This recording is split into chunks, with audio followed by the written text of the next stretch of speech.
Hey guys, Poppy here from girlschase.com. Today I want to talk about how to be passionate. Now, if you're already passionate with girls, and that's something that's super important in your life, you can check right here up at this card, and you actually get a free 7-day mini course where it teaches you how to recognize when girls are interested in you, how to approach a girl anywhere, and how to be confident, truly confident with women. So sign up there and you'll get a free 7-day mini course to your email. Now, with regards to finding what you're passionate about and actually being passionate about, that's what this video is for, because not everyone knows what they're passionate about. It's one thing to be passionate, but first you gotta kind of fucking figure out what it is you're passionate about. So before we get to that though, I wanna explain why being passionate is actually important. So being passionate is important for two purposes. One, it just makes life more fun. You're passionate about it, so you have a lot of energy dedicated to it, so it's more fun and it's more interesting and you wanna do it every day of your fucking life. But also two, it's attractive. It's cool if you enjoy it, but wouldn't it be also great if what you're doing also makes other people attracted to you, not only when it comes to business opportunities, but romantic opportunities? There's very little else that is so fucking attractive to women than passion. Just that aura and that actual visual representation that guy is really into that shit and he's hungry for it and he loves it. That shows a girl that not only are you gonna fuck her well in bed because you're a passionate guy, but also that you're going places, and that's really attractive to women. So passion is important, not only for your own enjoyment in life, but for her enjoyment. Okay, but then how do you find what to be passionate about and then how to actually be passionate? So first, finding what you're passionate about. And I'll be as real as possible and just give you my examples of how I found out that I was passionate about things. So first, it was writing. That was the first great passion that I found, was through my experiences in high school where I wasn't quite super into writing because I didn't know I was good at it. But then I figured out that my other passion, which was philosophy and figuring out different questions and answering those questions that bother me every single day. What is the point of life? Why should I be doing this? What's good? What's not good? All of these philosophical questions that plagued me, I was able to actually connect to writing, and I realized that writing was an expression of those things. And if I was able to take those questions and put them into a condensed form on paper or on electronic paper, then I was able to communicate with others what it was that I was dealing with in my own head, and then find the solutions to those problems and conjoin my two passions together. But as I mentioned earlier, I wasn't exactly interested in writing for a while. To me, it was something that was just, I have to do it because my teacher said I have to write this paper. But as time went on, I figured out that, I can actually play with these words, and it's kind of interesting that this word sounds better when it's next to this word. And if I put these paragraphs in this order and I read it, it kind of feels like there's a flow. That's when I fell in love with writing. So sometimes you can become passionate about something that you weren't initially interested in, but as you get more practice, you actually fall in love with it. So that's how I fell in love with writing. And then my love for philosophy was just always there. And the two passions combined, and then I fell in love with the art of expression and the art of writing and also the art of philosophy and how they mix together. But then my third greatest passion in my life was girls. Well, that was pretty obvious from the start. I was always really crazy about women. Even when I was like 7 or 8, I would just follow girls around, and I remember one time I gave a girl a dollar bill. Her name was Rachel. Oh my God, I still remember. I gave her a dollar bill as a show of my love for her. Now this is crazy how the male mind works, right? Maybe I had some influence from culture that I wasn't aware of. Money, bitches. But it was strange that I was like, I love you, so here's money. And I remember finding that dollar bill in the water fountain. And she had put it in the water fountain and it was all disintegrated. And that was like some metaphor for her rejecting my love. It's actually really depressing and really shitty of her to do now that I think about it.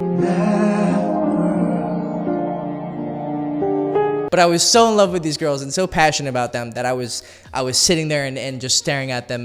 But I was so passionate that I was actually nervous to talk to them. And it took for me a long time to actually get to the point where I was confident enough to ask girls out and actually go for what I wanted. But that passion was always there. So some passions you're always going to have, and they're there from birth for whatever reason, DNA, upbringing, I don't know how life works, but some passions are going to be there and some passions are going to be revealed. And they usually have a connection to your other passions. Most of your life is going to funnel into each other. So my passion for girls, my passion for writing, and my passion for philosophy all kind of created this triangle that I have now, where I write about girls and I go out and get girls, and then I think about girls all day long. So my passions happen to be congruent with each other, and I'm very lucky. But there's a very good chance that your passions can also be congruent with each other. But you have to find them. And how do you find them? Well, you taste. You taste different things. If I didn't taste writing, I wouldn't have found it. I would have said, that's not a big deal. I wanted to be an engineer before I went to college. But then I had a high school teacher in college where she reignited my interest, or ignited my interest, or revealed my interest in philosophy. And then I found out that my writing was so shitty. And if I was able to express my writing in a good way, that I had to be good at, or express my philosophy in a good way, I had to be good at writing. So then I needed to learn how to write well in order to express my other loves. And then I fell in love with writing in and of itself, right? So if I didn't taste and I wasn't challenged in that way, and I didn't go through so many different avenues in order to find what really gets me fucking hard, then I wouldn't have found how much I love writing. So taste different things, do different things. Even if you don't think you're a writer, try and go and write. You need to spend hours and hours and hours doing it, and then you'll find if you really like it or not. I'd say it takes about 100 hours for you to truly find if you enjoy something or not. And you have a whole life ahead of you. You know, we like to think that we need to find our passion for life right now. We need to find our solution to becoming a millionaire right now. We have to find our solution to having a 10 out of 10 girlfriend right now. I can assure you that not only is crazy naive, it's boring as fuck to think that you need to find all the solutions right now. So go out and taste, have fun, travel, try different jobs, go be a waiter, go be a bartender, go be an artist, get a fucking easel. Yeah, that's how you pronounce it. I always had trouble with that word, easel. And just start throwing fucking paint on it, whatever. Your passions are going to be revealed to you. Again, I don't know how the universe works, but that seems to be how it works. I don't know who's controlling it and who's doing it, but if you just do things and you do it enough, that passion and that love for it and that knowledge that this is what you're supposed to fucking do is just going to come out of nowhere. So go and taste, go and explore, travel, have different jobs, just do different hobbies, and whatever it is that jumps out at you the most and what really fucking gets you hard, that's what you need to do. Now, what if you're doing something like playing video games all day and you love playing video games? Is that truly your passion? Nope. Well, that would mean that, you know, the large majority of young men, video games is their passion. I don't think that's what it quite means. I think it means they're interested in maybe storytelling, right? They love the story part of video games, or they like the fact of being competitive with others. So maybe you want to lead into competitive gaming. So whatever it is that your habits right now, where you're spending most of your time, that might be a key to where your passions lie. But don't be so deceived that you think that, okay, just because I like playing video games, that's what I should do all day. That's not quite what I mean. So you have to explore your passions, not only on the surface level, but you have to go underneath and find what truly is a part of that passion that you like. And when you spend that time analyzing those passions and those hobbies, then you can truly find where your passion is going to lie. Now, how do you actually express that passion and actually do it? Well, there's a solution right there. Once you know what you like, just do it a lot. Spend as much of your day doing it. When I found out that I loved girls, and I truly knew that I loved it as an art, not only because I wanted to get pussy and that I liked beautiful girls, but I wanted to turn it into an art, I went nuts. I searched online, I found Girls Chase actually, and I started listening to the advice on the articles, and man, hey, what's up? Hey, what's up? You're pretty. That's all I did all day. 8 hours a day. And if I wasn't going out and approaching girls because I was fucking tired and emotionally exhausted from rejection, I was sitting at home thinking, what did I do wrong? How can I do it better? Okay, let's do it again. Let's go. Let's read about it more. Let's go meet some more girls. All right, it's fucking 11 p.m. and I'm really tired. I don't care. I'm going to go out. I made it my entire day. With writing, I would write about anything. I would debate with people on the internet. I would write poetry to myself. Oh, Great Spirit, why do I hold myself back in such situations? Oh! Ground. I'm not even that good at poetry, but I did it just because I wanted to express something to myself. And I started paying attention to the art by doing it a lot. So do it a lot, do it as often as possible, and make it as much part of your life as you can.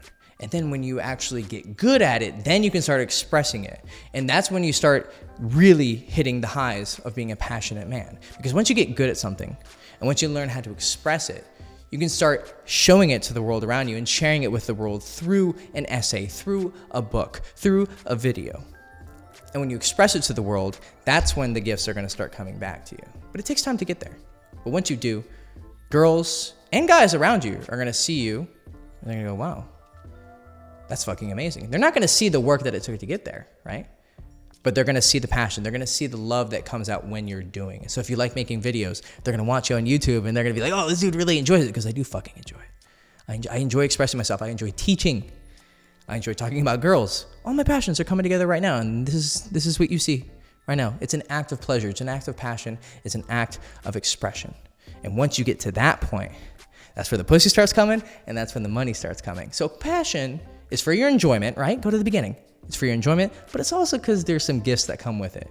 So for me, the reason I want to express my passions is so I can get attention and I can get money and I can get pussy. But really, at the heart of it, I just do it because I fucking enjoy it.